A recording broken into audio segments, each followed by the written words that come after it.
All right, we go to chapter 24, balance of payments. And when we talk about balance of payments, it simply talks about the record of a country's transaction with the rest of the world. But we wouldn't talk about balance of payments without going far or further into globalization, so interconnectedness between countries. Get the point here. There's balance of trade, which means balance of payment, which records a country's transaction with the rest of the world. But what brings about Libya being able to transact with the rest of the world? It means there's interconnectedness. There's interconnectedness between Libya and the rest of the world. That's why Libya is able to transact and it's able to record it. So there's no balance of payment. There's no balance of payment without globalization. Do you get the point I'm making here? So it means there's globalization, which brings about balance of payment. So that takes us to interconnectedness of economies. For interconnectedness of economies, it simply means globalization, which means the movement of people, the movement of capital, the sharing of intellectual property, technology between countries. That is what globalization is. So what brings about that globalization process? The first one, the proportion of output in countries are growing. This allows excesses to be traded globally. So because countries start improving in what they produce, based on the fact that there is advancement in technology, so output continues to increase in different countries. So this output that increases, the economy might be the economy might be witnessing underpopulation, which means the resources in that country is more than the available people. Get the point I'm making here? For example, Libya as a country, I would consider Libya as underpopulated, not because of the population, but for the fact that the resources available in terms of crude oil is more than enough for the Libyan population.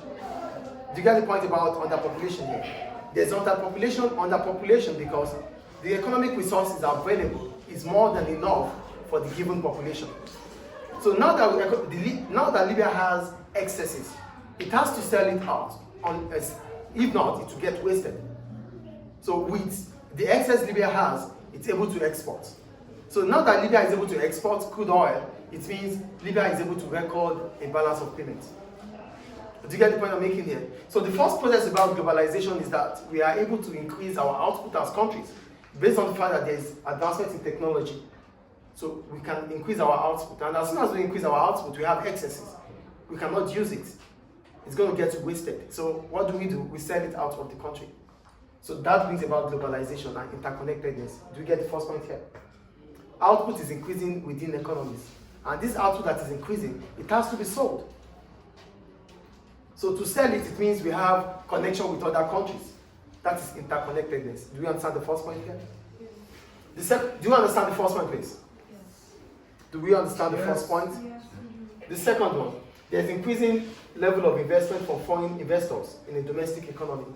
There's what we call foreign direct investment, FDI. So a lot of foreigners are able to invest in different countries. So we might have a lot of Turkish, Spanish, Americans investing in Libya. And Libyans might also invest in Ecuador, in Nigeria, wherever it is. So for the fact that we have foreign investments, it means there's interconnectedness. Do we get it? So I have access. I can trust other countries. I can invest in other countries. So that brings about globalization. Do we understand the second point here? The first point is about increasing output, which brings about exportation. The second one is based on foreign direct investment, FDI. Different countries are able to invest here, and Libyans are also able to invest in other countries. That also brings about interconnectedness. The third one, net migration. When we talk about net migration, it's the difference between migration and immigration and emigration. So for migration simply means the movement of people in and out of a country. Then there's immigration, which is the movement of people into a country. And there's emigration, the movement of people out of a country. So the difference between immigration and emigration gives us net migration. So people are able to move from one country to another. I'm able to be here because there's globalization. Without globalization, I might not be here. I might not be able to get my visa to be here. But because there's interconnectedness between countries, the Libyan embassy is in Nigeria, the Nigerian embassy is in Libya. So this is interconnectedness. That's why I'm able to be here. Do we understand the third point, please? Yes. And the last one, there's exchange of technology and intellectual property between countries. So we have Apple used here. We have different phones, different smartphones used here.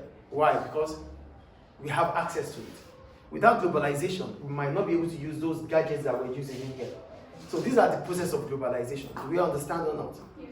So there's globalization, which brings about balance of payment.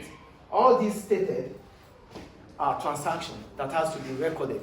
And if it has to be recorded, it has to be recorded in our balance of payment. Are they clear? Please sit down properly. Are they clear, please? Any question about that? So from balance of payment now, what is balance of payment itself? Balance of payment is the record of the country's transaction with the rest of the world.